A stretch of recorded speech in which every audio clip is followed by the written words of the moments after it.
So mechanism of photosynthesis में हमें steps भी दिखेगा. This is what steps of photosynthesis, steps which are found in photosynthesis. तो जब हम स्टेप्स डिस्कस करेंगे तो इन डिटेल वो हमारा मैकेनिज्म ऑफ फोटोसिंथेसिस भी हो जाएगा. So there are mainly 3 steps of photosynthesis based on NCERT अगर हम डिस्कस करें.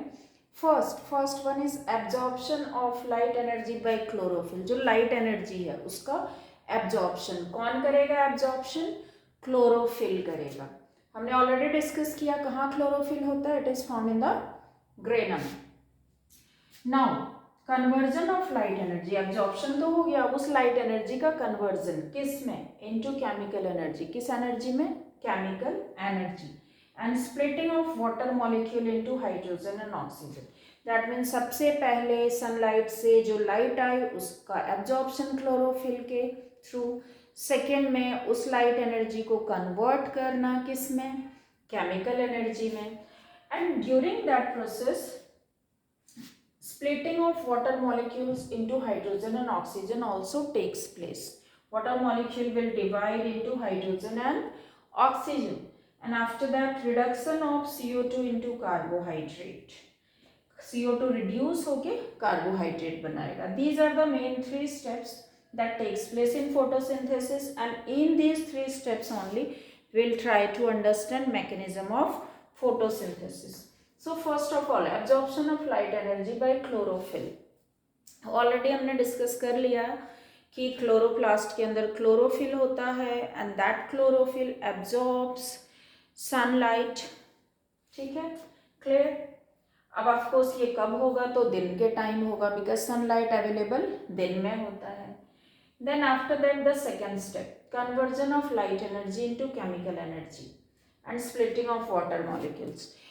आफ्टर एब्जॉर्प्शन ग्रेना में एब्जॉर्प्शन तो हो ही गया. अब उसके बाद लाइट एनर्जी फर्दर केमिकल्स में कन्वर्ट होंगे एंड एसिमिलेटरी पावर जनरेट होगी इलेक्ट्रॉन ट्रांसपोर्ट सिस्टम के through.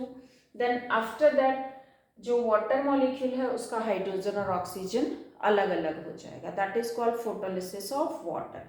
Photo means light, lysis means break down. So water molecules का ब्रेक डाउन लाइट के प्रेजेंस में होना, that we will discuss now. Photolysis of water. Photolysis of water में क्या होगा? Just after the absorption of light energy by the chlorophyll, trapping of light energy by chlorophyll, जो water already leaf में है in the there only, that water will split into hydrogen and oxygen. है ना, यही है, हमने यही discuss किया था, hydrogen and oxygen.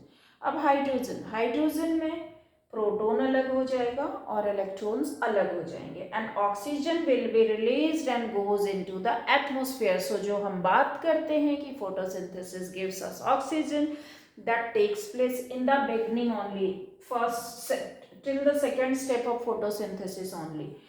Second step के बाद ही ऑक्सीजन निकल के एटमॉस्फेयर में चला जाता है. And this first and second step comes under the light reaction of photosynthesis. कहाँ हो रहा है? ये ग्रेनम में हो रहा है. सो एब्जॉर्प्शन, देन एब्जॉर्ब करके वाटर को ब्रेक डाउन करना and water breaks into hydrogen के proton and electrons and oxygen is released in the atmosphere. Now the question is, what is the use of proton and electron that is coming up after the splitting of water molecule? तो इसका क्या use है proton and electron का? Assimilatory power के production में. It generates assimilatory power in the form of NADPH and ATP. मतलब ये energy generate करने में हेल्प करता है, एसिमिलेटरी पावर जनरेट करने में हेल्प करता है. किस फॉर्म में? NADPH एंड ATP के फॉर्म में. और ये फिर चला जाता है फर्दर इलेक्ट्रॉन ट्रांसपोर्ट सिस्टम के अंदर. And that means in the light reaction हमारा क्या हो गया? Trapping of sunlight, breaking of water molecule, that is photolysis of water. क्या बोलेंगे इसे? Photolysis of water. Water molecule का ब्रेक होना लाइट के प्रेजेंस में. And then assimilatory power generate होना, ऑक्सीजन का एटमॉस्फेयर में चला जाना. Till here the light reaction is done. Then after that the dark reaction that takes place in the stroma part, और फिर वहाँ further carbohydrate का formation होगा by reduction of CO2. So what is this reduction of CO2? Third step is reduction of CO2 into carbohydrate. क्या है ये? तो CO2 का reduce होना किसमें? कार्बोहाइड्रेट में, ग्लूकोज में. तो CO2 is what? It is found in the 6 molecular form. 6 molecules है CO2 का.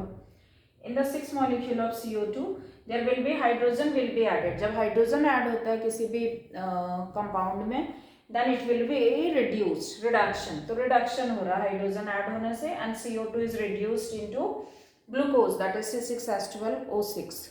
C6H12O6 ग्लूकोज में reduce होना. अब इसमें हाइड्रोजन आया कहाँ से? तो as we discuss the assimilatory power was generated. Hydrogen के प्रोटॉन इलेक्ट्रॉन से एसिमिलेटरी पावर जनरेट हुए थे ATP NADPH. तो उसी के अंदर जो हाइड्रोजन है that is added in this and glucose form हो गया. सो this photosynthesis process takes place continuously and after each light reaction there will be a dark reaction. जो ये है this is comes under the dark reaction. कहाँ पे हो रहा है ये? स्ट्रोमा के अंदर.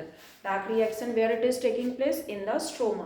अब स्ट्रोमा में जब डार्क रिएक्शन हो गया और ग्लूकोज फॉर्मेशन हो गया तो क्या ये एक ही स्टेप हुआ, एक ही मॉलिक्यूल ग्लूकोज का बनेगा?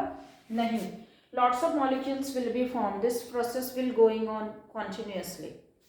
सो जब बहुत सारे ग्लूकोज बन जाएंगे then it will come up in the form of starch. Glucose will form starch, that is the complex carbohydrate. Glucose is the simplest carbohydrate. फिर starch will be stored in the leaf of the plant, parenchyma of the plant, जो कि storage tissue होता है. in that starch के form में glucose store होगा. if we talk about animals like human being, तो extra glucose is stored in the form of glycogen in the different tissues parts of the body. Liver में भी store होता है glycogen के form में.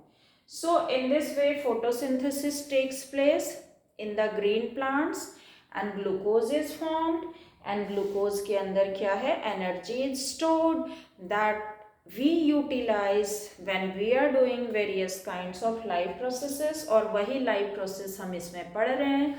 So because nutrition से सारी energy मिलती है to do various life processes. So हमने स्टार्ट कहाँ से किया? From nutrition, the first step of life process. Okay, this is done. After that will discuss more about heterotrophic mode of nutrition.